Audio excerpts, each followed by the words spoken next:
News Talk 98.9, the roar of Memphis. Tool Talk Radio with Joe and Allan. Welcome to Tool Talk Radio, coming to you from the Brown Refrigeration Studios. I'm Joe Thorderson with Thor's Hammer, Carpentry and Wood Turning. I'm Allan Gilbreth with darkhookmedia.com. And I'm at Maximilian. And Allan, you already know this, but for the sake of Joe, I want to wish you all a very happy belated World Basking Shark Day.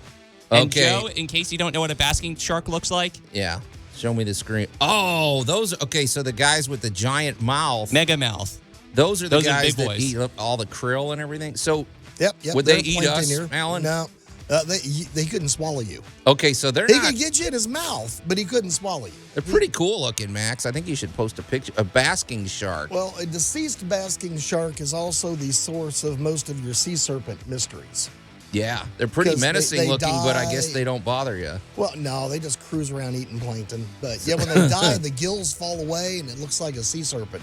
Okay. Yeah, Are they're these kinda sort of the cool. outcasts of the shark world? Like They're the actually other one of the sharks? bigger sharks. Okay. So they're the gentle giants Yeah. of sharks. Yeah, of they're the sharkdom. kind that when they go by your boat, they'll get you to hurt yourself, but they're not going to bother you. Okay. Yeah. If I saw that baby pulling up, I think I'd. You'd have a tendency to take that boat right back into dock. Well, Yeah. they get their own special day. Okay. Yeah, it's international, right, Max? Oh, yes. It's world, but yes, Yeah. it's Okay. about time.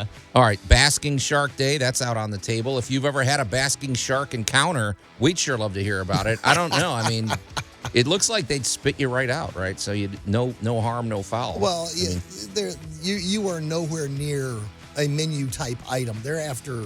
They like the same kind of small seafood we like. Okay, Little sounds stuff. good. All right, well, that's out there on the table. You can get in touch with us you can call or text us at the Big M Roofing and Remodeling Hotline, 901-683-0989. Hopefully you didn't celebrate by eating a basking shark. I mean, that would be, that'd be a little low. Also, we invite you to go to the social media, check out the Tool Talk Radio Facebook page first, because there's already 3 posts in there. There's even what Max described as an action photo of a tool that we're going to showcase here shortly, that I used this week. And then after that, if you want to watch the show, scoot on over to the News Talk 98.9 The Roar's Facebook page, and you can see what the show looks like. You can see what 2/3 of the show looks like. You're never going to see Max on camera unless there's some fluke of nature. He thinks. And also, if you're over on X, you can watch the show over at the News Talk 98.9 The Roar's X page. So, all right, Allan, we got some interesting stuff. And it didn't take me long to persuade you. Actually, it took about 3 seconds to when I pitched the idea for our Great Moments in Building History. It's not a individual structure. It is a structure design, we're going to say. We want to celebrate today in Great Moments in Building History, Native American teepee design. Yes. You talk about efficiency, creating a unique environment, mobility. I mean, nothing's wasted. It's a pretty impressive structure when you look at a beautiful exercise in physics. it fit bingo boom. So there's a lot to discuss. It is, and it's probably going to spill over into some other home improvement applications. It's very interesting. I don't know how we didn't get to this before. So we have of course we have our must-have item of the week, which Max actually provided this week, which doesn't often happen because, I mean, let's face it, Max, your toolbox isn't quite at the caliber where, Allan and I, It's we've about just enough collected to tools. fiddle with my car. Yeah, actually, I think it's more of a car type of thing. So, also, Allan's week in review looks like it's been pretty interesting. It looks like you've been dealing with a lot of, let's just say, architectural challenges. Is that a safe way to say it? Dr. Zeus is a good description. Okay. Also, later in the show, I want to talk about setting your customers' expectations and communication on the job site. And we all know that's the key, because I'm in the middle of a situation like that with my work, with the project I'm on. And I have to say, Allan, years of doing this is really coming into play nicely here, because we're the project, the customers are feeling great. Everybody's on the same page.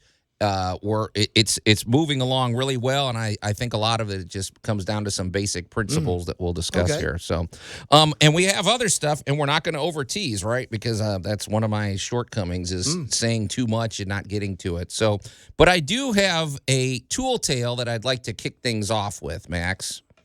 And now, Tool Tales with Tool Talk Radio. And one day I'm going to stop saying I have a tool tale and just point to Max, because now we've said tool tales twice here, but okay. 3 times. All right, so this is something, and this is actually listener, we're calling out not calling out, we're asking for listener participation on this to see if you've ever had a similar situation.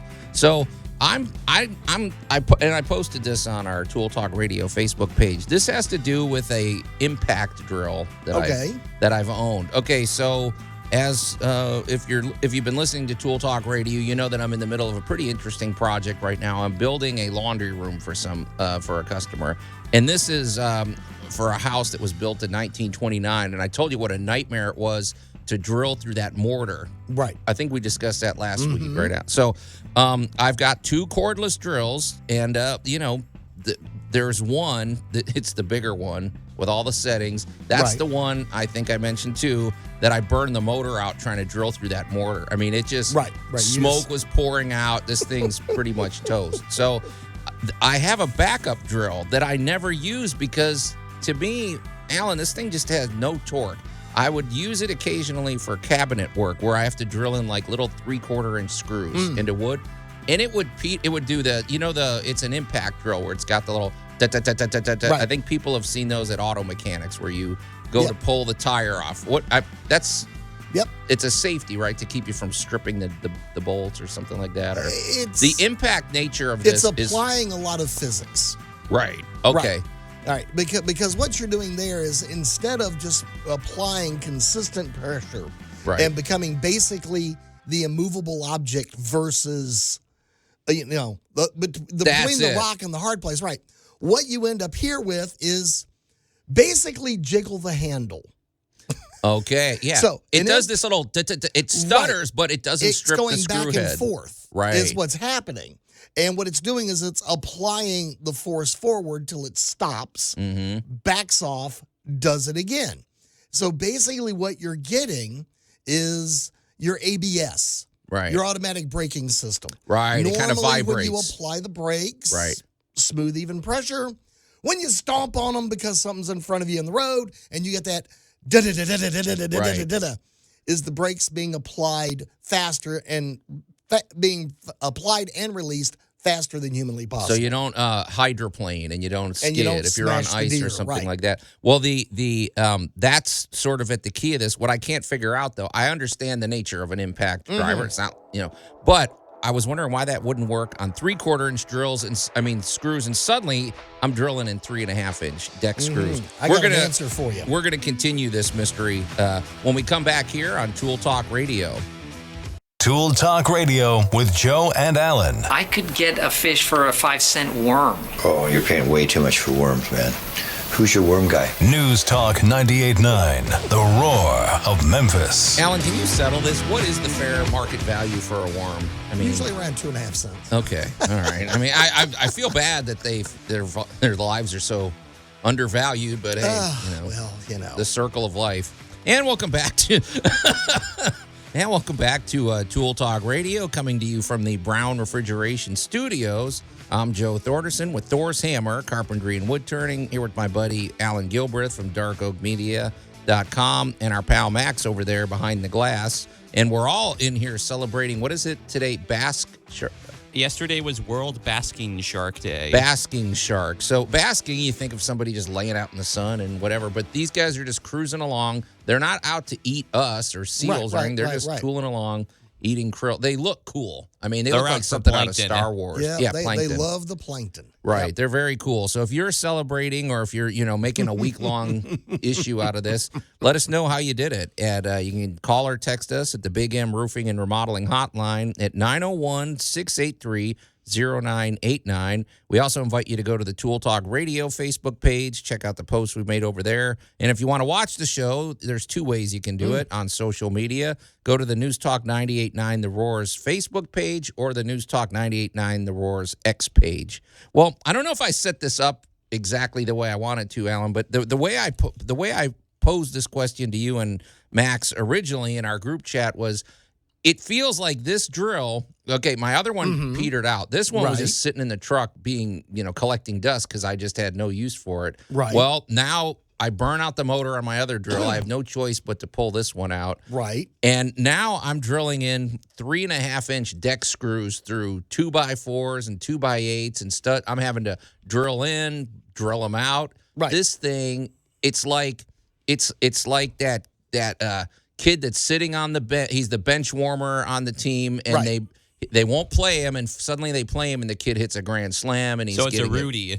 Yeah, it's like, well, nah, not Rudy's not a good analogy. More of a Miggy Montero. If you're a Cubs fan, that's more of a deep cut. But anyway, it's that kind of thing. Now, this is becoming one of my favorite tools I've ever owned. Yes. And the other call to action I have for our listeners is this went from being a tool that I had no use for to now one of my favorites, and I feel like it's earned a nickname.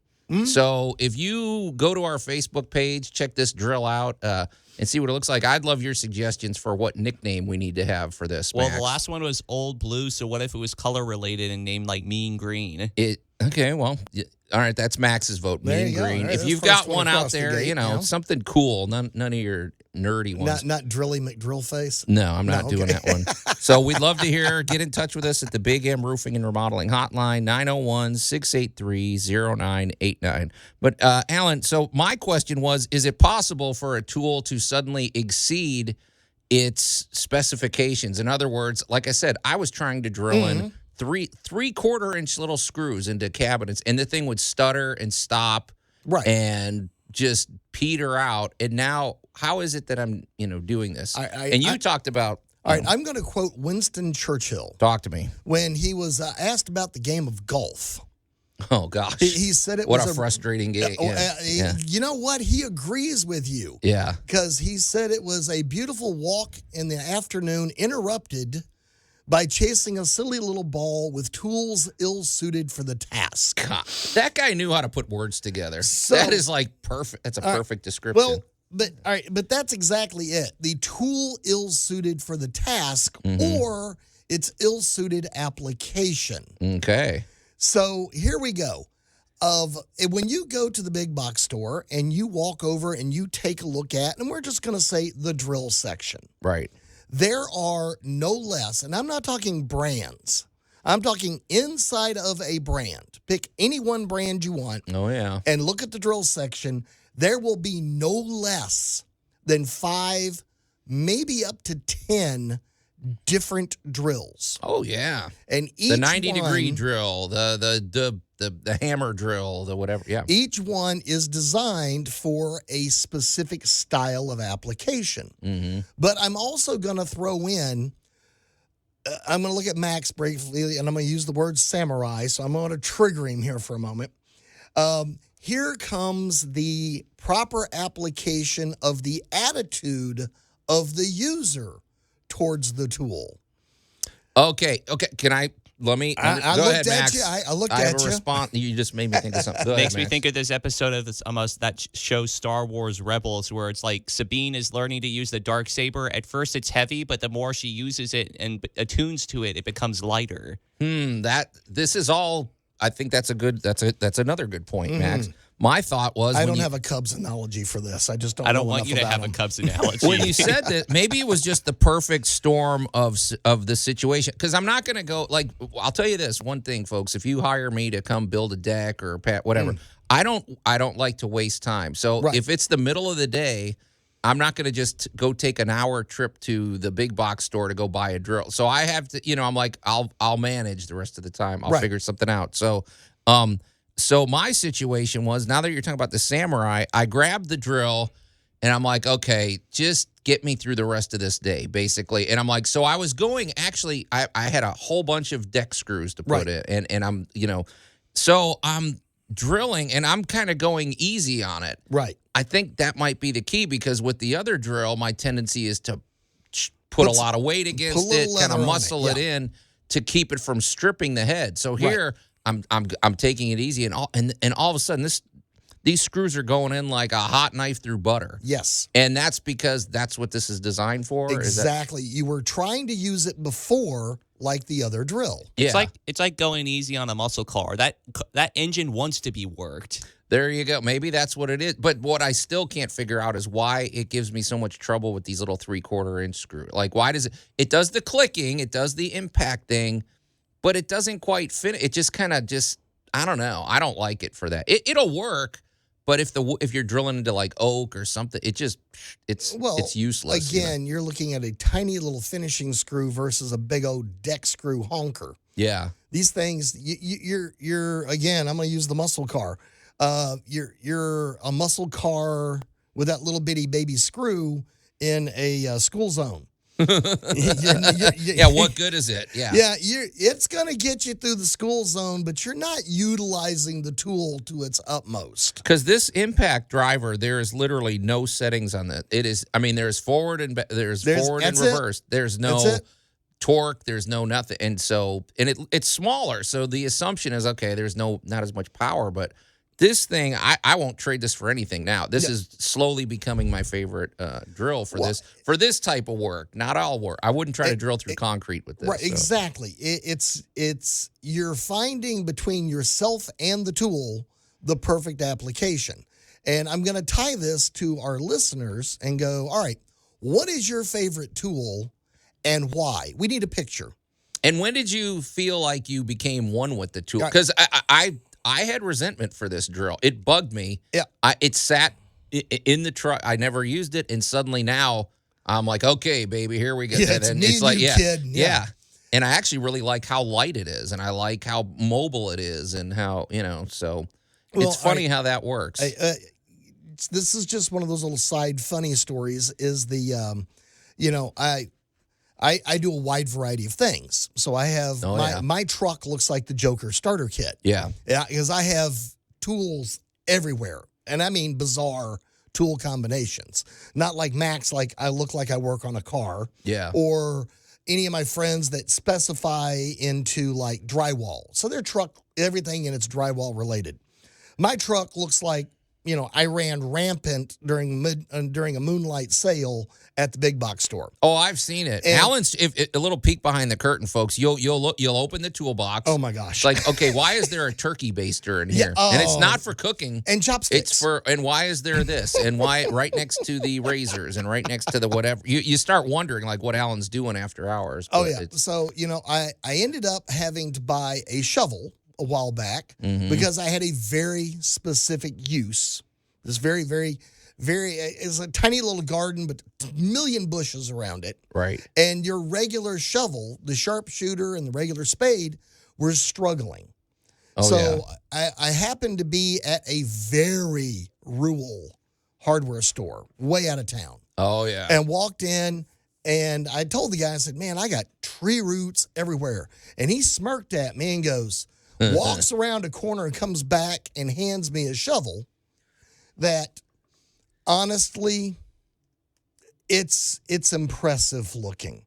You would never describe it because I'm intrigued. It now, has serrated edges down. It has dual teeth at the bottom and a cutting edge. Oh, I wonder what that's made for. And this is specifically for dicing and slicing roots. Is that Dexter? This, and of course, my crew that afternoon, as I'm out there chopping through this line like it's butter, right? All decided that was the serial killer shovel, and they all named him Dexter. There you go. The proper application of the proper tool. Now, would I want to just dig a post hole with it? No, he's terrible. He doesn't move much dirt. For cutting roots and then letting the other shovels get in there, he's amazing. So maybe keep a couple shovels with you while you're. I always, I got the regular spade and Dexter now. They kind of live next to each other. It's funny though. I also feel like there is a whole different dynamic once you name that tool. Oh yeah. I have tools that don't have names. I just pick it up and whatever. But I think there's something when you Old Blue or Dexter or Yellow. What's the Smack? Smack and Yellow, my two demolition tools. Okay. And so like we said, it's out there on the table. If you've got an idea for a nickname, so far, Max is the only, what'd you call it, Mean Green? Or something? Mean Green. Yeah, I don't know if I like that one. So, okay, I want something edgier and a little more, little more powerful. The Green Giant. Yeah, Okay. get a little coffee in you guys. We need some names. Yeah, send us some names and, also let us know, when did you bond with some of your tools? You're listening to Tool Talk Radio here at News Talk 98.9 The Roar of Memphis. We're going to take a quick break, then we're going to find out what Allan did this week. Tool Talk Radio with Joe and Allan. Are you aware that your bathroom faucet is leaking? Are you kidding me? I just stuffed a sock in it yesterday. What else do they want me to do? News Talk 98.9, The Roar of Memphis. It was probably not a full 100% cotton. If you do the spandex and polyester mix, it doesn't really work. So just get the right sock in there and it'll be fine. Oh, man. Oh. And welcome back to Tool Talk Radio, coming to you from the Brown Refrigeration Studios. I'm Joe Thorderson with Thor's Hammer, Carpentry and Wood Turning, here with my buddy Allan Gilbreth from darkoakmedia.com and our pal Max over there behind the glass.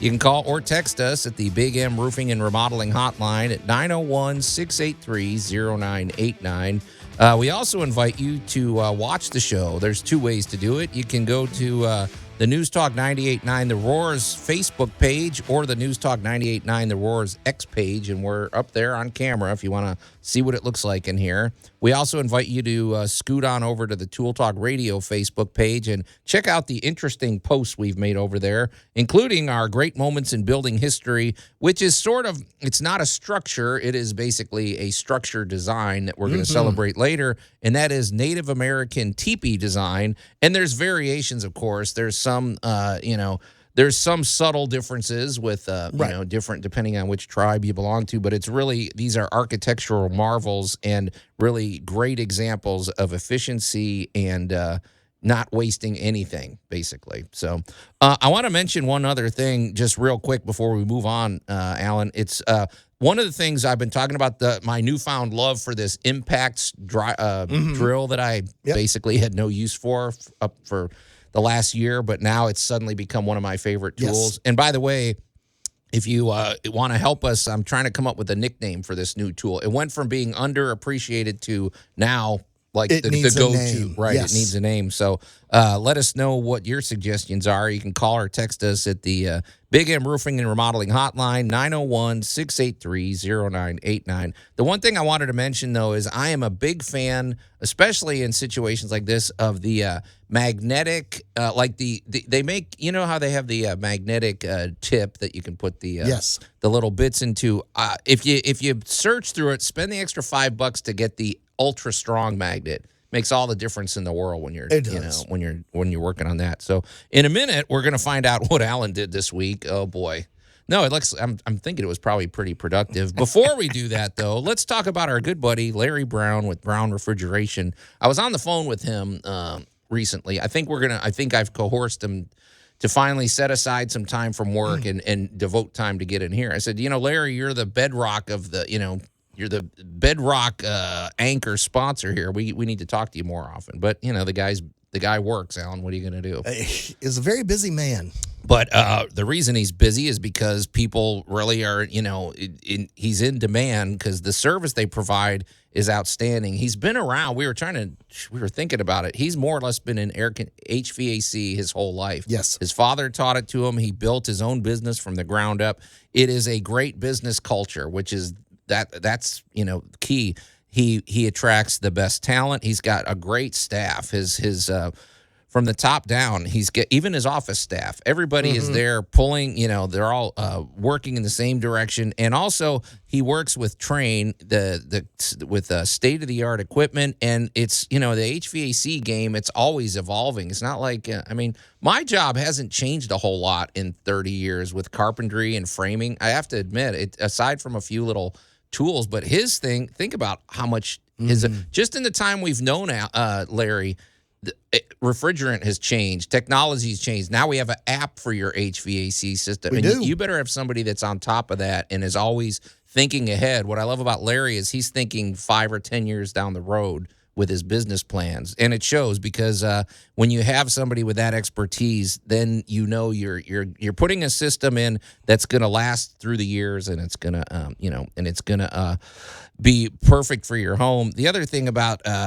Brown Refrigeration, we love the Remy Halo system, using the UV power of the sun to create cleaning particulates so that every bit of air that comes out of your system is not only clean, but it cleans every surface that it hits on. They have a great, they're just absolutely outstanding. We always suggest get Brown Refrigeration to your home once or twice a year to just look over your system, make sure it's functioning properly. The visit costs next to nothing, and it basically pays for itself. So, and they'll identify problems ahead of time. So they might say, you might have a situation in a couple of years to be aware of, and that's the kind of heads up you want. So anyway, we love Larry Brown. We love the whole team over there. You can call them directly at 901-362-1881 or go to their website, brownref.com. All right, Max, let it roll. Oh, the humanity. Hey, I got to give Max a hats off. The volume didn't blow my ears out that time. Thank you. Because normally, my ears are ringing for 5 minutes after he runs your Maybe stinger. you have the fader on your end down a little bit. Maybe. Okay. if that blasted your ears out, sorry about that. But no, you're welcome. Okay. So, Allan, what did you do this week? Well, it looked like a pretty diverse and busy week once again. Yes. The project I'm going to be on for the next month or two, of two names in history leap to mind. Rube Goldberg. Wait, tell people who wrote, because you may not know that name, but you know his work. You know his work, but I'm going to say Rube Goldberg is basically the game Mousetrap. Yeah. Can you find the most complicated way to perform a simple task? And Think you have to Mythbusters. believe Dr. Seuss, like you said, it was a Rube Goldberg aficionado. And then Theodore Gessel, Dr. Seuss, Right, because the house I'm working on was definitively a Whovian house. Oh gosh. Normally we like to talk about 30 years of stupid. Well, I'm dealing with 30 years of stupid squared. I got 60 years of whoever built this structure originally really, I think, had an allergy to 90-degree angles. Oh, really? There's nothing's level, nothing's square. Nothing level, nothing square. I've actually had to disconnect a wall and reconnect it plumb. Okay, wait. What are we talking here? Are you talking about an addition to a home, or are you talking about I'm talking remodeling about a full, complete gut job. So you're taking it down to the studs. You're Went removing all the way to the studs. Okay. And once we got in there, and I'm trying to find the right words here for. Yeah, it would help if when you you could find stand words. there. Well, this is radio, so you can't pantomime it out. Okay. So standing there, when you back up and you start looking through all the timbers, and you don't see a single thing to your eye. Now, Joe, you and I over 30, 40 years in the business, you kind of got an eye for, is that straight or not straight? You can usually tell if something's level or not. Pretty close. Then you go get your level and you get the last little nudge out of it, that. But when you look back at this and go, salmon cage at the zoo was what was going on here? So, there's been a lot of tapping and straightening and tapping. And for anybody that has never used a sheetrock lift. Oh, yeah. Oh, my goodness. This is a device that will either kill you or change your life. Oh, yeah. Because once you get a sheet of sheetrock up on this thing, and it just, you crank it up to where you want it. You get it close, you get up on the ladder, you kind of get the last little nudging in. Somebody on the ground gives it one more little crank. Yep. And ba-boom, it's up there. Right. Now you can take your time and go back with your little drill gun and put your screws in and take your time and get it right. So this has been an interesting exercise in what do we got to nudge? And my biggest point for the whole week is renovation is a chess game. What do you mean by that? Well, think ahead. Well, we left all these nails in these boards. All right, well, right now we're working on the ceiling, but as a safety measure, you don't want to leave nails hanging out of a board that you could walk by and clip yourself on. Yep. Or B, you do know you're going to put sheetrock on this eventually, so all these nails have got to go.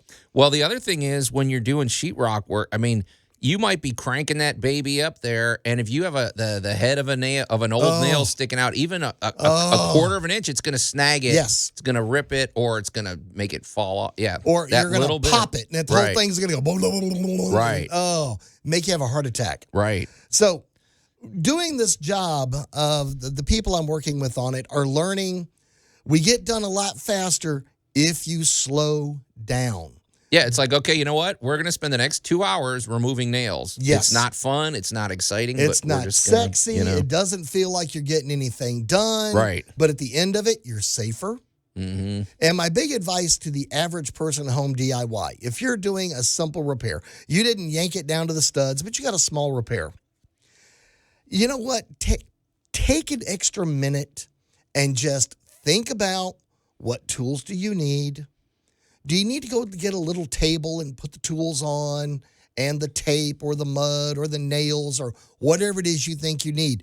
Get yourself organized. Right. Because that makes a massive difference. Because once you're ready, you have your fixing to get ready stage, and then you got your I'm ready stage, and then you got your I'm doing it stage. Right. Yeah. The doing it should be the smallest part of the whole process. It's always the prep work. Yeah. And in this case, because we're literally starting at the studs, there is a chance here to go back and fix a lot of little tiny, small, niggly, annoying problems like, if you look down this hallway, it had a little bow in it. Well, why does it got a little bow in it? Can we do something about that now? Yeah. So there has been a lot of tape measuring. Now everybody's kind of caught on. Right. Yesterday was hilarious because there were tape measures and levels everywhere. Yeah. Everybody's like, well, this is only 22 inches, but this one's 24, and this one's not level. And it's like, all right, well, what can we do? Right. Can we tap it a little bit? Do we need to put a spacer in? And half of the day was spent doing that. The other half of the day was spent throwing sheetrock.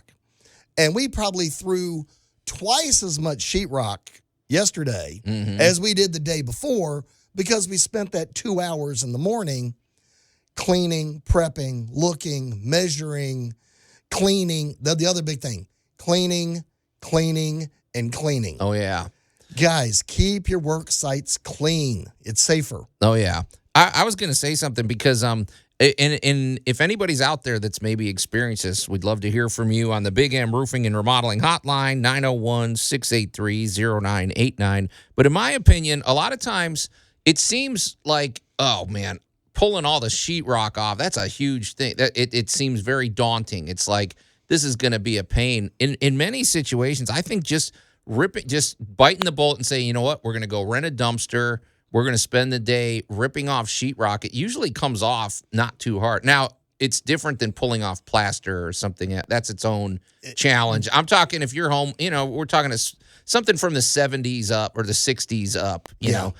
I think it's actually easier because, you have a fresh surface to work on. You just pull everything off. And once you get it down, instead of piecemealing it, saying, well, we'll pull this one off, but we're going to leave this. A lot of times just getting rid of it all and starting with a blank slate, I find to be easier. And that, like you said, it's way easier to fix a stud that's out of whack or something that's not and the even. The sins you find of the past in those walls. Hey, and you might find hidden treasure. Think of how many people used to hide things in their walls. So I have so many tools that I found in a wall on a job. So, okay. And, Allan did even more this week, too, which we'll find out when we come back. You're listening to Tool Talk Radio here at News Talk 98.9 The Roar, Memphis. We're going to take a quick break, and we'll be right back. Tool Talk Radio with Joe and Allan. Pay the price for your lack of vision. News Talk 98.9, the roar of Memphis. I don't know. That guy just doesn't motivate. He doesn't know how to motivate his work. You can't just kill your entire workforce. No, you should. I wish he'd bring him in here. Yeah, I don't know. The positive reinforcement, Palpatine. Try that sometime. And we'll come back to Tool Talk Radio, coming to you from the Brown Refrigeration Studios. I'm Joe Thorderson with Thor's Hammer, Carpentry and Wood Turning, here with my buddy Allan Gilbreth from darkoakmedia.com and our pal Max over there behind the glass. You can call or text us at the Big M Roofing and Remodeling Hotline at 901-683-0989. I'm surprised we haven't heard from a few of our regular listeners about this. We have a few things on the table today. We're celebrating a belated Basque Shark Day, which is Basking Shark Day, which happen, it's the friendly sharks. The one, well, unless you're a krill, then you're finished. But it's basically, this is not a man eater. This thing looks sinister though. It's got a gigantic mouth, kind of like a whale, like a big whale mouth. Well, it is related to a whale shark. Yeah, and surely people have celebrated. I mean, I'm sure there's big celebrations going on worldwide about that right now. Anyway, well, funny you say the worldwide of. We get to welcome a couple of new countries to the ToolTalkRadio.com family. Oh, okay. We picked up this week some new listeners in India. Oh, well, now that's a guys. New country for us. So. Nice to see you. Okay. And one totally got me by surprise, South Africa. Nice. Okay. I was like, all right. That's about as far away from us as you can get. So, yeah. It's a lot of fun. Other than researchers in Antarctica. Huh. Okay. I don't think we've got anybody down there yet. I don't know what the IP address is. Okay. There, so. Well, we'd love to hear from you. Like we said, we love you to listen, but even more if you get in touch with us. Yeah, send us some pictures. We'd love to see what your projects look like. So, what's the weather like down now in South Africa? I mean, right now, is it their summertime? I mean, are they coming into summer? In Johannesburg, it was sunny. It was rainy yesterday, but a little sunny today and about 80. Yeah, because I know if you get south of the equator, it sort of flips the seasons, right, for us. So, okay, well, welcome aboard. Like I said, we'd love to hear from you, though. That's the key. Anybody can get in touch with us at the Big M Roofing and Remodeling Hotline, 901-683-0989. Of course, you can always watch the show as well. That's sort of a thing these days. When did that happen? Now you have to think about what you look like, too. I mean, not that I dress for the occasion. You and I obviously didn't pay attention to that this morning. But that's the way it is now. All the shows are on camera, so you can watch the show at the News Talk 98.9 The Roar's Facebook page and the News Talk 98.9 The Roar's X page. And then also we invite you to join the Tool Talk Radio community by going over to the Tool Talk Radio Facebook page, liking the page, sharing the page, and checking out the posts we've made over there. So, it sounds like you had a pretty efficient, we're in the middle of Allan's Week in Review. You're basically remodeling a home where you took it down to the studs and you're finding a lot of surprises and stuff, but it's much easier to address them when all the sheetrock's gone and cleaning. And you told me something off the air that was pretty funny because you're a big believer in keeping a clean job site. Oh right? My gosh, I am that guy. Yeah. Some people I'm with you, though. I agree. You don't want to be stepping into piles of you don't know what's in there. Oh, my gosh. Nails. Yeah, so, during a quick break while everybody's kind of out of the building and all that, I grabbed an N95 mask that's fitted to me. Mm-hmm. So I wasn't going to be breathing anything in. Got some diving goggles, so my eyes were good and covered. Yeah. And I went through the job site with the leaf blower. Oh, I love that. Oh, yeah. Those are great. I mean, instead of a shop vac, because a shop vac, you got to get every little nook and cranny. The leaf blower is sort of the turbo. Man, I just needed to get the main, I just wanted to beat the main dust, dirt, and sheetrock dust and sawdust out of the way. So I just kind of ran through the place for a couple of minutes with the leaf blower. And like I said, everybody kind of snuck off to lunch, so there wasn't anybody around to bother. And we had a really nice breeze. So we had all the doors open. And it, took all that particulate-laden air out. And you basically changed the air in there. Oh, the place felt so much better. And then I got two quick updates for you. Okay. The pool house converted to a greenhouse has been completed. Well, we should let people know you created what I'd almost call it a cabana. Is that It a is. fair? So It is a it's a pool poolside cabana, which is important to note. It's 8 feet from the pool. And it's got electricity. You Yes. had a lot of specialized wiring and things you can't, for safety. And then the idea was going to be that you when the winter gets here, or at least when the cold weather gets here, since nobody's out there swimming, it was an outdoor libation station. Yes. Now, why let that space go to waste? Use it as a greenhouse. So you basically you built it with that in mind from the get-go. We trimmed off all of the old, kind of dysfunctional or rotted pieces. Had been out there for years. Trimmed all that off, re-sided it, put on new accoutrements, made it look a little dressed up. Poured a concrete counter for it, which turned out fabulous. Right. Pour number one, everybody's kind of looking at me like, what are you talking about, Willis? And pour number two, which finished it up. You kind of got to work in layers sometimes. Right. It looks fabulous. It's beautiful. It all turned out great. Then we went back and built little panels and wrapped them in the appropriate plastic and put the panels up, put locking bolt, little wood locks around it, hold them in place. And I am happy to report it is now completely full of plants and looks fabulous.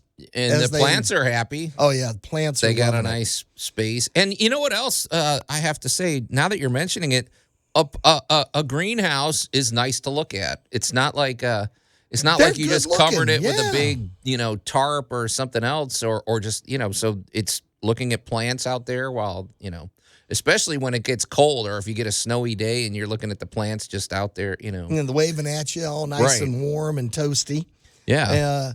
And there was also just for fun, there was an old trellis out there that had been kind of fallen into disrepair off in a corner. So we drugged that out and put some new little corner pieces in it. Took 10, 15 minutes. Straightened it out. Yeah. Put in, tightened up some of the screws here and there. And lo and behold, the homeowner got basically a brand new trellis that has now been painted, restored, and reinstalled. Where is it? Where'd you install it? Just kind of on the entryway, kind of like a fake entryway to a garden. Oh, okay. So it's looks, not touching the house. No, it's not touching the house. It's actually out past the pool. But it has this beautiful kind of secret garden looking aspect. Oh, it's like a gateway trellis type thing. Yeah, it's a little thing that you can walk through, walk under. And it looked fantastic when it was done. So, I mean, that adds a nice touch. 10 minutes for some little 45-degree angles, about 4 screws, and a good coat of paint. And suddenly, thing laying in the bushes over there to the side became a beautiful centerpiece to a garden accent. Now you're making me think. We need to have a little trellis conversation in the near future because now that you're mentioning it, there's all these little accoutrements or there's all these details you can do to the backyard that really set it apart. And sometimes it's something simple like that, but also a trellis is a piece of art if you do it right. Yeah, I'll tell you about my log bench when we come back. Okay, well, you're gonna have to wait to the top of the hour break. Yep. Hour 1 is in the can. Once again, it flew by, but hour 2 of Tool Talk Radio is coming up. We're gonna take a quick break and we'll be right back.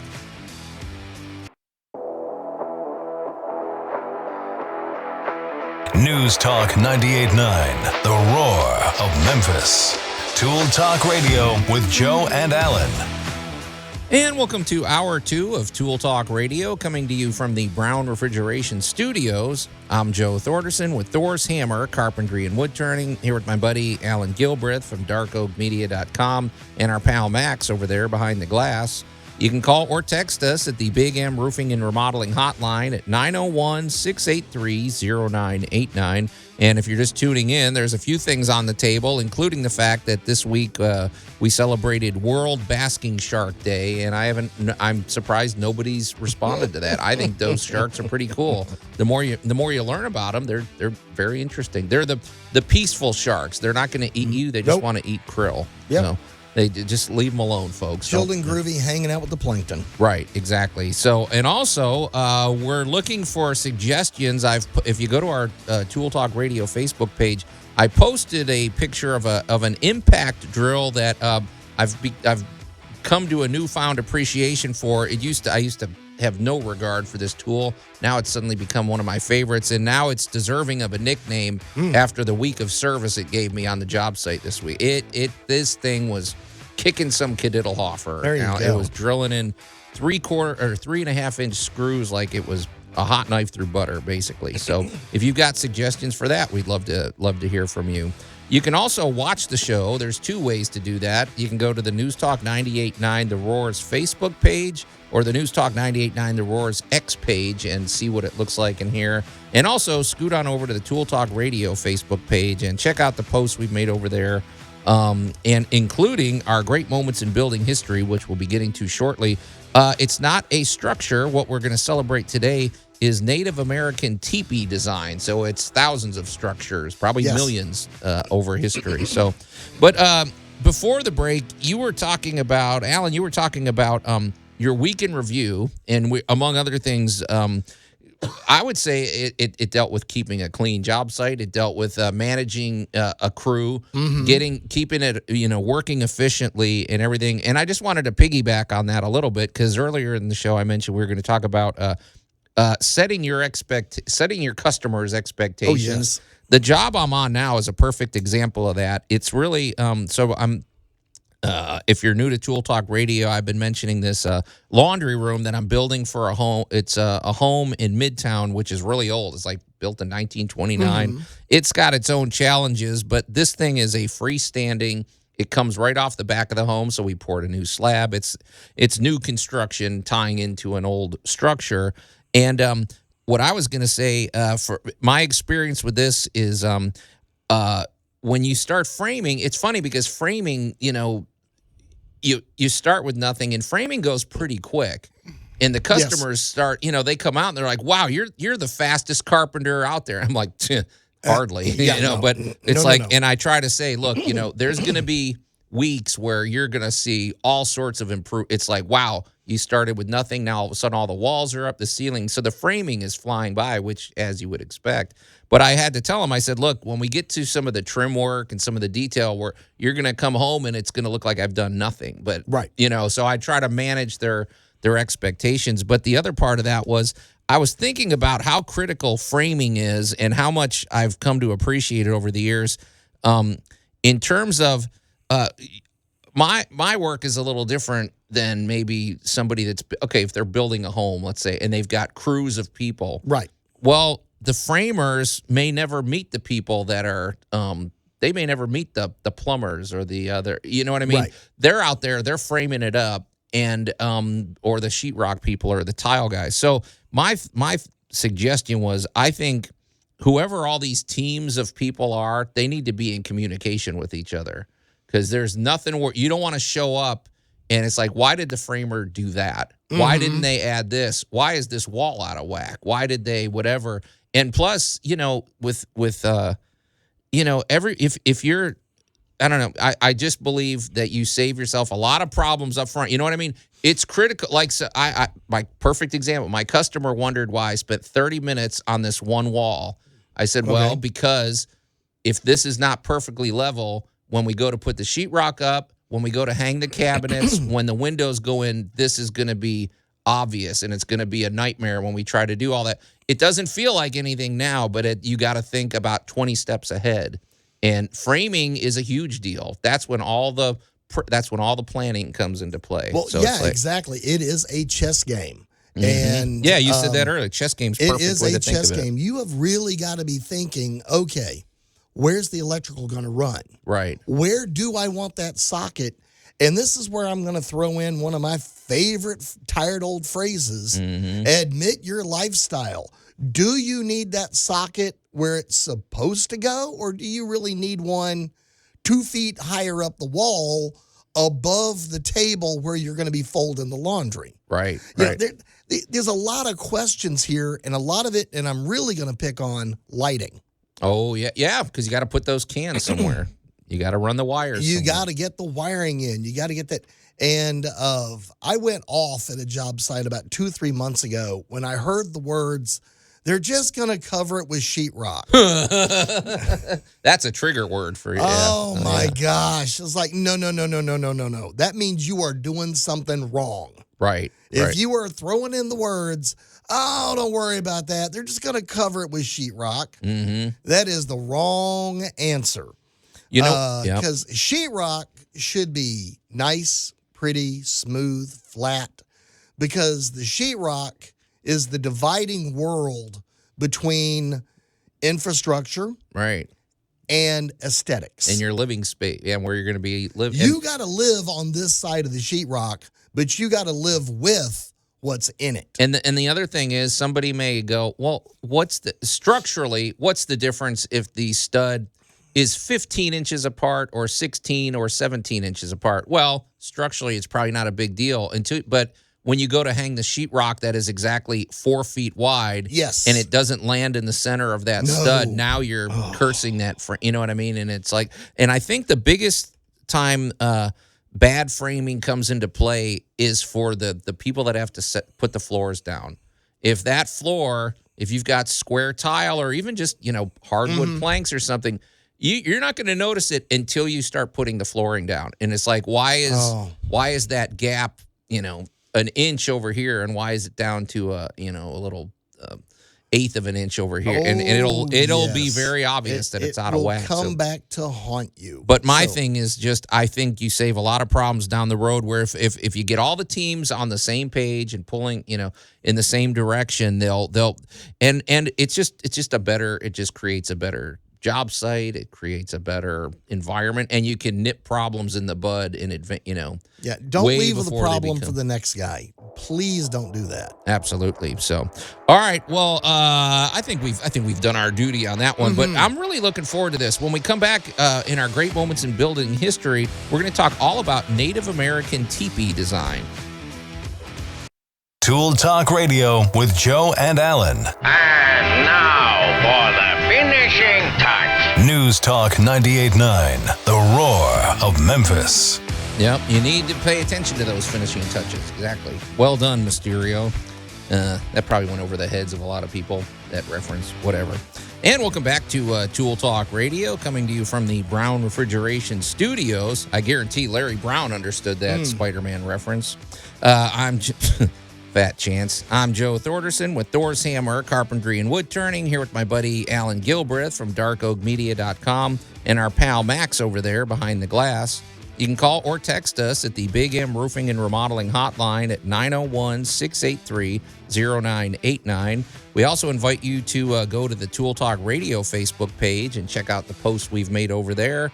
Like the page and share the page. And while you're on Facebook, you can actually watch the show. Scoot on over to the News Talk 98.9 The Roar's Facebook page and watch the show on the studio cams. Or if you're over on X, you can watch the show on the News Talk 98.9 The Roar's X page. So in a minute, we're going to get to our great moments in building history, which is going to be a really it's hard to say a moment. It's going to be, thousands of years of moments, when we talk about Native American teepee design. Before we do that, though, we want to talk about our good buddy Jay Hill with Big M Roofing and Remodeling. What a great guy. What an interesting personality. We're really proud to have Jay as a part of the show. He brings a certain energy, a skill set, which is very unique, and a job history, which I've never met anybody with his job history before. For one thing, the guy's a former insurance agency, turned into home. You know what I bet happened? I'm just thinking out here on the air. Jay was a former insurance agent. He probably couldn't stand just sitting in an office. The guy's got so much energy, he needs to be out in the field doing things and moving around. I bet you that's what started the whole thing. I can't imagine him tied to a desk. No, wearing a tie? It'd be a prison for him. So then he moved into roofing and remodeling. He's all about the exterior protection of your home, from roofing, siding, gutters, and windows, from top down. He's an expert. He's always 5 stars with the Better Business Bureau and Good Housekeeping. He's a GAF Master Elite Installer, which that is you earn that. You get licensed for that. It's something that not just anybody can do. Because what they offer are roofing systems. The work that they do and the products that they offer are so good that they give you a lifetime transferable warranty for your home, which it still hurts my brain that they could offer that. But it's because it's just such revolutionary technology. But also with Jay, as we mentioned, he's a former insurance agent, and many times your roof, let's face it, your roof is taking a beating. Your roof is as exposed as it can possibly be. What takes a bigger beating than your roof? I can't think of anything. And sometimes the damage on that roof is covered by your homeowner's insurance. So the replacement or repairs may be covered by your homeowner's policy, but navigating that process is not fun, and it's difficult. You need an advocate, and Jay Hill is the perfect advocate. He can help you find if you have a path forward, and if you do, it's going to save you literally thousands of dollars. And if not, at least you'll have the right information that you need, and you'll have a free consultation that sets you on the path forward where you need to go with your roofing. He's also got lenders at his disposal. He's got 30 lenders that you can qualify in minutes and pick the terms that work best for you. And, of course, like we said, gutters, siding, and windows, they all work together in harmony to protect the outside of your home, and Jay's an expert in all of those. So if you need to get in touch with Jay, call him directly. He always encourages you to get right in touch with him at 901-484-5645. or go to bigmroofingandremodeling.com. All right, Max. Well, I've been looking forward to this conversation all day. And now, great moments in building history. I just realized I say that a lot, don't I? I've been looking forward to this conversation. It's true, though. I really enjoy our great moments in building history because, 90% of the time I learn something you always learn something when you do a deep dive on this stuff. And so we're talking about Native American teepee design. And because there's different, there's different designs, there's different tribes. They function similarly. Max, I know you're a linguist, and I know you love this. I know with Japanese language, they're big into naming things that are just blunt and to the point. Yes. The name teepee, which is spelled three different ways. You could spell it THIPI or TIPI or TEEPEE. And I had a theory about that, and that's because I thought that the Native American language wasn't originally a written language. It was more just, it was word of mouth and everything. And so if you don't have it, if you're just pronouncing it, you don't necessarily need to worry about writing it down accurately. Right. Well, yeah, I don't think that's it, but basically it's from the Lakota language, which means dwelling place, right? It says they dwelling place. It just says basically a house. Yeah, it says we live here. Yeah. But the teepee design is really fascinating, and we thought this is worthy of a celebration. I'm not going to pretend to tell you when the first teepee was built because I don't know. In the research I found out, they said archaeologists are saying this thing could go back 7,000 years. This could or go longer. Yeah. No matter, we don't know. But this is basically it's important to note that depending on where you lived, if back in the day. Some Native American tribes didn't move around so much. They had a pretty good situations. They had more like adobe type dwellings or permanent structures. But if you were living on the plains and you were following the weather and you were following the buffalo migrations and things like that, which were a big part of their survival, you migrated and you had to have portable dwellings. And really, teepees are pretty darn cool, man. So we thought, let's talk about them, man. So. Well, first off, we have to do is get into the physics. Half of it wants to pull itself down. The other half wants to stand up. Exactly. Because we're dealing with winds. We're dealing with rain. We're dealing with, warm and cold weather. Every extreme. And you're like, how is this little thing going to hold up against that? And it's remarkably efficient. So. Well, the triangle is a design shape of incredible strength. Sure, the pyramids are still kicking. Well, everybody's kind of like, so where would anybody even get the idea for how this does? And, the triangle and the teepee shape occurs naturally. And what'll happen is you're on the mud flats and it's drying out and, it doesn't dry out at the same speed, or you get a lot of heat and stuff begins to heat up at different speeds. Right. So if you've got like two pieces of sidewalk that are too close Mm-hmm. and they don't have any expansion room, what do? They pop buckle, up right. and make like a teepee type shape. Yeah. So things leaning against each other give each other strength against gravity. Yeah. Well, I mean, and also there's the gravity angle. And we should say there's many different sizes. If you were living in an average, if you were at an average family teepee, like you had, I don't know, 4 or 5 or 5, 6 people in there, you're going to want, and the radius is depend on how tall the poles are and everything. It was probably pretty standard to have about a 20-foot tall family. So the poles are about 20 feet high. The ceiling, so that means the ceiling goes up to that high. And then the diameter, I believe, if my math is correct, was about 22 feet in diameter, something like that. And that's a lot of living space. You have the fire in the middle if you need it. Right. And you have great airflow through there. They talked about how you lift the bottom of the flap in the summer and it lets the cool air in and the hot air goes out the top. Mm-hmm. But also, Max, you and I were, there was a video that I think you mentioned that it was talking about how the walls and the ceiling are one, and it creates a very interesting environment when you're inside of it. It's kind of contemplative. It's sort of like, it's everything, like it's separate from everything in the world. It's almost kind of like you're in your own separate bubble.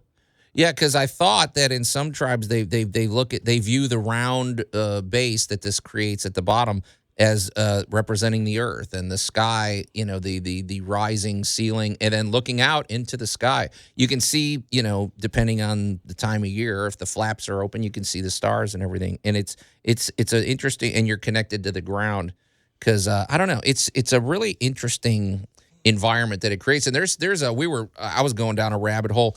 There's modern builders, and they're selling like glamping teepees. Mm-hmm. You want to go camping in style. We've got these and they're cool, and they have a really nice feel inside of them. So I don't know. It just and it creates a sense of community. It's just they're just, and it's ingenious architecture, which is what I kind of want to dive into. And some of the basic ideas, we're going to steal the physics from this, and we look at the geometry, the triangles, the strength of leaning the triangles together.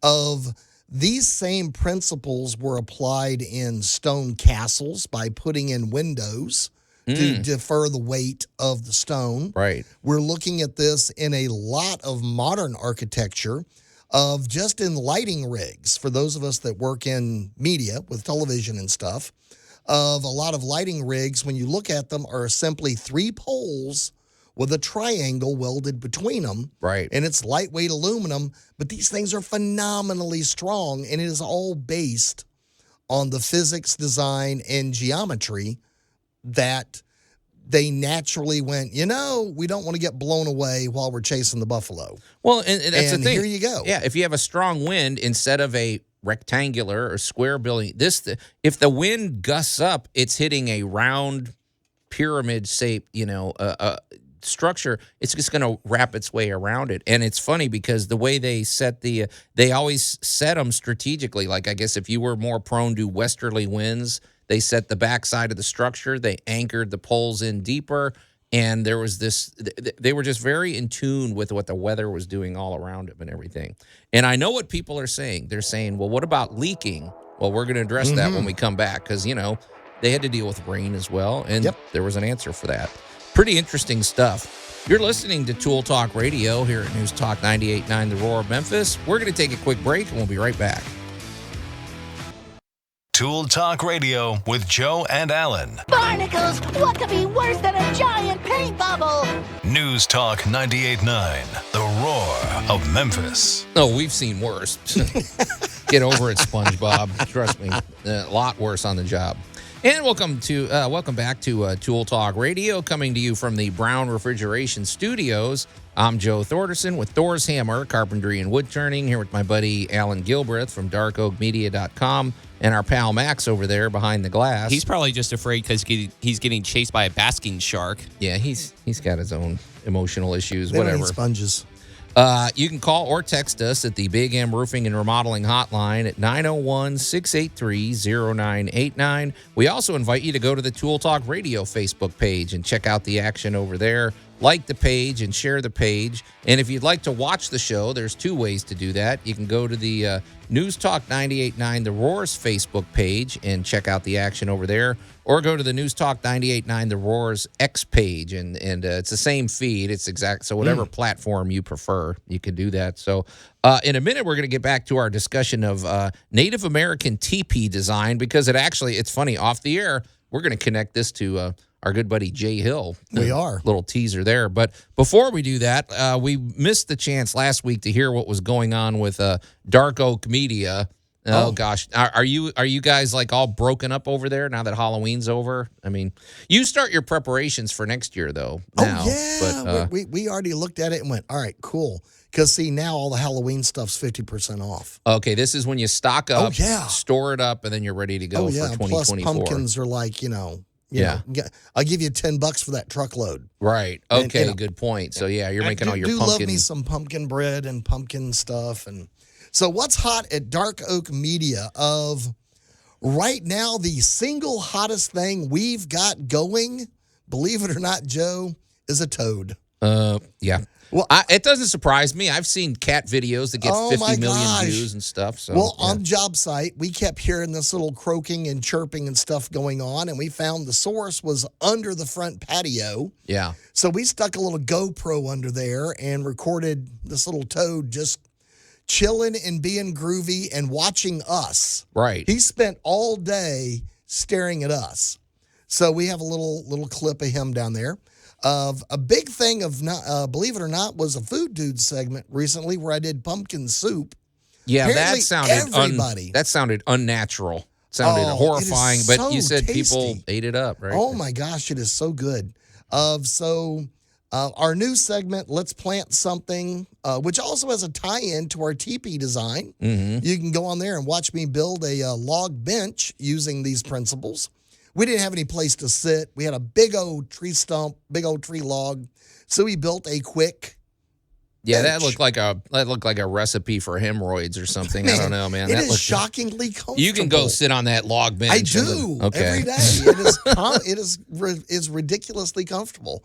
And of course, our cooking shows are doing very well right now because it's Thanksgiving season. Oh yeah, now that's what saves you. If when you're going through Halloween withdrawals, you have Thanksgiving to look forward to. We start cooking immediately. Okay. We drown our sorrows in food. All right. So how do people enjoy Dark Oak Media? All they got to do is pop over to darkoakmedia.com. They can enjoy us on YouTube and Spotify, and they can check out also there all of our past podcasts. There you go. So podcasts for both Tool Talk Radio and Geek Tank Radio are there on YouTube, so you can take us with you around the world. All right. Sounds good. So now we're going to get back to our great moments in building history. We're talking about Native American teepee design. We teased this before the commercial because we know one of the questions people may ask is about leaking. I want to say one other thing though before we get to that, because teepee design, some tribes don't do anything to the outside. They just keep them bare. They're made of buffalo skin. They tie them together. I mean, they sew them together precisely. Actually, teepees are meant to be put up within 20 minutes. You should be able to start from start to finish. And it's funny that it was the woman's job to assemble the teepee and to maintain the teepee. I thought that was interesting. But what struck me, because if you watch Dances with Wolves or you watch something like that, right? I was like, okay, these are 20-foot long straight poles. I'm like, okay, if you go to a forest, those aren't just, tree limbs that would be too chunky. If you're out on the plains, where are you finding these things? I thought, finding the poles would be a challenge. And I learned where the poles came from. They came from saplings. Like they took a tree sapling before it was real mature and everything. It gets just about to that height. Because 20-foot straight pole that you need to break down and carry with you, I thought that was pretty ingenious. They trim it down and then they let it dry all the shavings and everything off of that, and that's perfect tinder for your fires and stuff. They don't waste anything, which is what I've always appreciated about the Native American, culture and everything like that. So let's talk about it. We're looking at a teepee with there's a hole in the top so that that smoke and ventilation can come out. Well, why wouldn't that leak, Alan? And I have a thought, but and I wanted to see what you think too. Let's start with all the sticks sticking out of the top of it. Mm-hmm. And what that does is it creates a pattern much like of a British thatched roof. Oh, because okay, water is always going to follow the line of least resistance. Right. Unless it is being driven.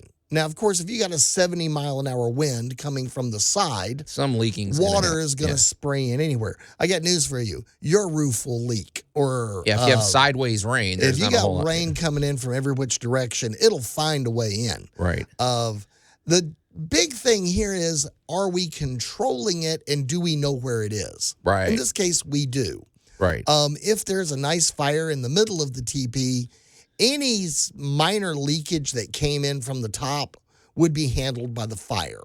It's not like it's dripping on people in the teepee. So the sticks, the design, the really just amazing physics and geometry of how these things go together control the water. Well, what occurred to me, we had a listener, and I'm sorry I can't remember the listener's name, but about a month ago, they mentioned we were talking about decorative accoutrements for your home, and they talked about drain. Well, they're chains that come off of your gutters. What are they called? Rain chains. Rain chains, where basically they look very cool, and the water goes through the gutter onto the rain chains, and it follows the chain down. Well, if any, it occurs to me looking at teepee design, if any water were to hit the poles, it's going to run down the side of the pole. So maybe it's technically getting into the teepee, but it's running down the pole off to the side, which is going into the ground anyway. Yes. And so maybe the rule of thumb is you in a rainstorm don't sleep right next to the pole, or put the uncle that you don't like next to the pole. That's or something. a good spot for him. Good spot for him. But it seems to me that's pretty much what happened, because they could control how the flaps open and close. There's like a long pole that extends that you could easily shut. Like we said, they could assemble a teepee in 20 minutes. Well, this exact principle is sitting on your roof right now. Talk to me. Thanks to Mr. J. Hill. Well, I wondered if, it's too bad Jay's not here. He'd probably have some thoughts about the water protection, because this is all exterior protection of your home. Exactly. It's shocking how everything old is new again. Mm-hmm. These old ideas of, let's just slope it so the water goes over there. Right. Why do we want it to do that? Well, we just want to make it so it's easier for the water to go this direction than that direction. And generally, it will always take the easiest way out. Right. So in this particular case, you and I both have new ridge caps. Right. And one of the best developments in roofing ever. You and I both are just huge fans of this over the Whirlybird. Letting your attic breathe. The Whirlybird was as good as we could think of at the time. Right. But the ridge vent is like putting a tiny little teepee right along that top edge of your roof. And it is the triangular shape. There are holes in it so air can ventilate and get out. Mm-hmm. But everything is angled at such a way that water naturally wants to go over past the holes and not through the holes. Right. Yeah, like we said, unless the rain is coming in sideways, our roofs aren't leaking, man. It would actually have to come up the roof to go and be pushed into the hole. Hurricane force winds or something. But these little triangular ridge caps, which if you look at the design of one of these and you start sketching it out on a piece of paper and then look at the design of your ridge cap, they are virtually identical.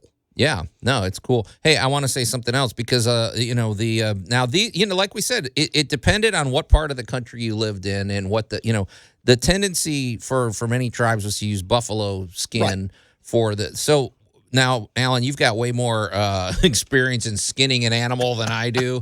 To me, it seems like a perfect material, because I've seen leather. I'm sure it's similar to a leather type thing, which it could withstand moisture. It's going to be waterproof.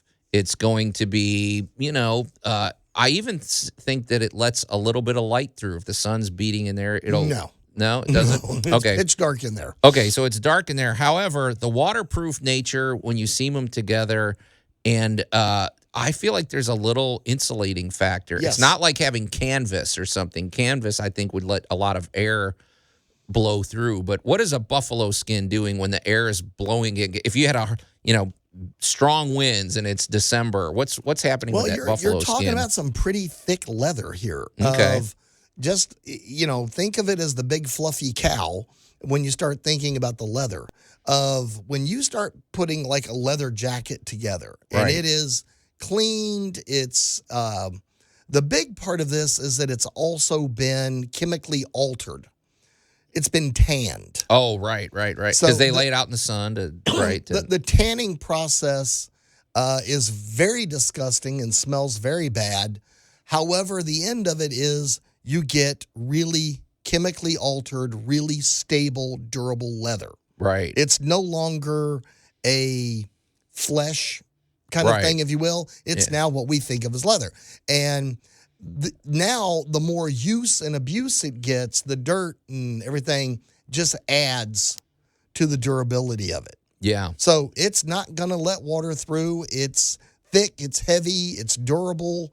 It's not going to let sunlight, rain, snow, sleet. Pretty great design and great architecture, and the fact that it's been around for thousands of years and people are still using them today. Yes, speaks highly. So pretty interesting deep dive there and great moments in building history.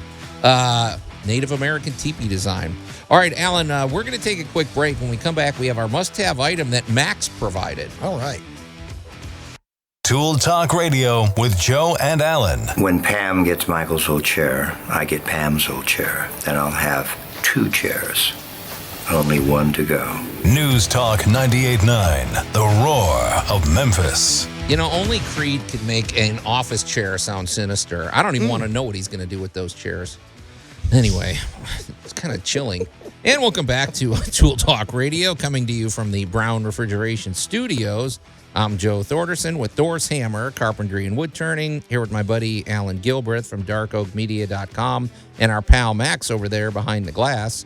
There's just enough time for you to jump on the Big M Roofing and Remodeling hotline. You can call or text us at 901-683-0989. And if you've got comments or questions on the Big M Roofing and Remodeling hotline, you can send them any time of the week. Mm-hmm. We'll store them. Send a voicemail, send a text. Actually, I don't know if they take voice. Do they? I don't know. Send a text. It's a safer bet. You can send pictures. I don't know if you can send video, but it's a good way to stay in touch, and we can always address it, on the next episode of Tool Talk Radio. If you want to watch the show, if you want to get a glimpse inside the studio, you can go over to the News Talk 98.9 The Roar's Facebook page or the News Talk 98.9 The Roar's X page and see what's going on over there. And we also invite you to go to the Tool Talk Radio Facebook page and check out the page there, like the page, and share the page. So, and if you do that, you're going to see the item that I'm about to hold up. So Let's hit it, Max. Here we go. For our must-have item of the week, you brought this baby in. It looks like a weapon. Is that what it is? It's because it can double as a weapon, but it's not. It's a weapon against the foe known as glass. Okay. It looks like so this goes in your car. It looks like it's got an attachment to go in the cigarette lighter where you could charge your phone. It's got USBs and things like that. And USB-C for modern cars. I guess everything is a USB, but that's really not the point of this. There's a little point at the end that you're saying this is an emergency situation for if you're trapped in a vehicle and maybe you're underwater. Or there's a seatbelt cutter on top as well. Right. So there's a little... Tell us about this, Max, because you're the one that bought this. So. Well, as you implied, I bought it because I like the idea of having, not only a charger, but it's like you press it up. It's not like a matter of force where there are glass breaker hammers that you can purchase, but this one's a little bit more of a multifunction. It's spring-loaded, doesn't require the same level of brute strength, and so you press it up against the glass, and by sheer physics and spring action, pretty interesting. It's portable. I feel like everybody should have this in their glove box. And then if you're trapped, like you said, this little slicer at the top reminds me of like a for opening mail or something like that. It'll slice right through your seatbelt. I'm getting one for my daughter because you never know. Things could happen, and you need to get out of your vehicle in the safely. event of an accident, there you go. And I don't know if this works as self-defense. What do you think, Alan? You could weaponize anything, actually. So. Well, the big thing here is you're making physics work for you. Right. In the fact that you have such a tiny little pressure point that it will actually break a car window. Right. Now, the one thing I'm going to point out about this is don't watch it when you do that, because when your window shatters, it's going to fall into tiny little, those little pieces everywhere.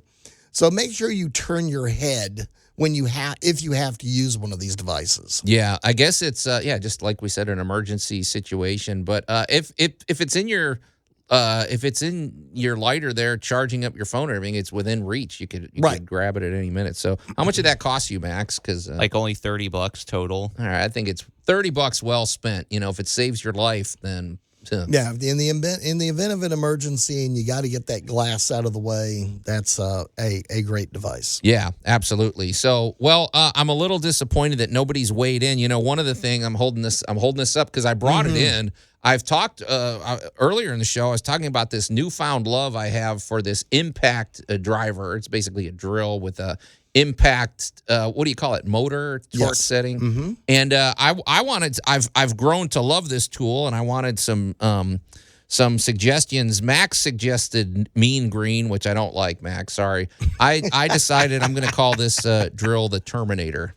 That's going to be my new thing. We'll see what happens this week as people listen to the podcast around the world. Yeah. Because they can always pop on to tooltalkradio.com. Right. And we're on YouTube podcast and Spotify around the world. Right. We're heard in fabulous places like New Zealand to Canada. Oh, yeah. Yep. Yeah, I mean, but like we said, we want to hear from you. It's great that you're listening, and also give us a 5-star review and share it with your friends, because that's how people find out about it. It is interesting with the internet. The internet has its problems, but it is pretty interesting how connected we are with the rest of the world. I just find it hilarious that people in New Zealand get to listen to us. Yeah, pretty interesting stuff. So, hey, okay, well, you know what's coming, Alan. We're only a week away from the Memphis Comic and Fantasy Convention. Next week. The next time you hear from me, at least, it'll be either at the Memphis Comic and Fantasy Convention or reporting or something. But it's coming up, and it's fair game to be mentioning this, Alan, because all of the Cumulus stations all of our sister stations are participating this year. We're actually partnered up with the Cumulus station. I happen to know that all of them have been talking a lot about this. Our friend Laddie over at Kicks 106 is going to have a booth there. If you're a big country fan and you love the morning show over there, well, you can come meet Laddie and buy some comic books off of him or whatever. He's a collectibles guy. Yeah. He's got a, But if you want to I would say this, if you're new to a geek convention of superheroes, science fiction, and fantasy, you might say, well, I don't know. That sounds, it doesn't sound like my cup of tea. Trust me, I don't know one person that's ever come to the convention that hasn't had a blast, especially if you bring your kids. For one thing, it's just the most unique shopping experience ever. You've seen that's this. True. If you want to be a hero at Christmas, go, get a custom piece of art or a custom drawing made by a professional comic book artist tailored to what you want. If you want to draw your nephew as a superhero and hand that over at Christmas, those kind of gifts are one of a kind. Also, if you're just into the collectibles, it's just great stuff. It's a lot of fun. Everybody, when you walk into this vendor room, your jaw's gonna drop. It's massive. There's booths everywhere. And then before you even get out of the parking lot, when you get out of your car, you're going to see hundreds of people dressed in costume, which is always a riot. That's kind of your, giveaway. But it's going to be next week and there's things going on from morning to night. There's going to be video game tournaments. We have a great Lego track. We have Lego activities going on all day, including our Lego Derby, which is basically if you're familiar with the Pinewood Derby that the Cub Scouts do, it's the same thing where we build the people of all ages. It could be kids versus adults. They build their Lego cars and they race them down the track, and inevitably the kids beat the adults. It's funny how that always works. So we'll be doing that. We have all sorts of activities. And, of course, if you're a fan of Mystery Science Theater 3000, you can meet our celebrity guest, Jonah Ray, who's the current host. And apparently they're in the middle of a fundraiser right now to finance season 14. It's always a self-funding thing. So a lot of people are talking about Mystery Science Theater right now. But tickets are super affordable. It's a lot of fun. It's a great family event, but there's activities for all ages, especially the Piranha Room on Saturday night, which is my favorite. That's my baby. It is we turn the ballroom into an 80s gothic club. We're going to play 80s and 90s goth music, and there's going to be artists around the perimeter making art on site, which is very cool to see. They do it under black light, and we give away great geek prizes. We have a sponsor, R Gothic, that is giving away $300 worth of gift certificates and other things. It's a lot of fun. Go to Memphis CFC to learn more, and you can get your tickets using the link there, or go to 901tix.com. And if you want to meet a lot of people from Cumulus, they're going to be there. Kicks 106, 98.1 The Max, 98.9 The Roar, and 103.5 FM. So, all right, that's the last shameless plug you'll hear this year out of that. That's the last shameless plug you're going to hear for several months, Allan. So, yeah, because you're going to be in rehab for about a week after this, right? You got to decompress. And if you want to meet Allan and I, we'll both be there. We will. You'll have. What's your booth going to be? Who's going to be manning your booth? The Dark Oak Media booth. You'll have Scott J. Carroll from Cooking in a Tiny Kitchen will be loose in the building.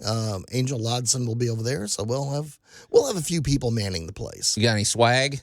Of course we do. Okay, well, got to mention it. The coveted Tool Talk Radio nail apron. That's the hot item on the table.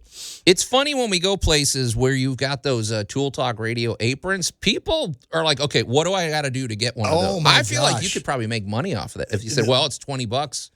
People might pay it. I don't know. Well, it's going to be an easy scam because all you got to do is subscribe to our channel, and you might just walk off with an apron. There you go. You can't. So we've given them every reason to show up. Absolutely. Yeah. So we hope we'll see you there. The Memphis Comic and Fantasy Convention, November 10th through 12th at the University of Memphis Holiday Inn. Be there or be square. All right, well, Tool Talk Radio's over. We're out of time, man. We are. So until next week, wait a minute. On behalf of my, wrong sign off. On behalf of my buddies, Allan Gilbreth and our pal Max over there behind the glass, I'm Joe Thorderson. Thanks for listening to Tool Talk Radio, and we'll see you next week.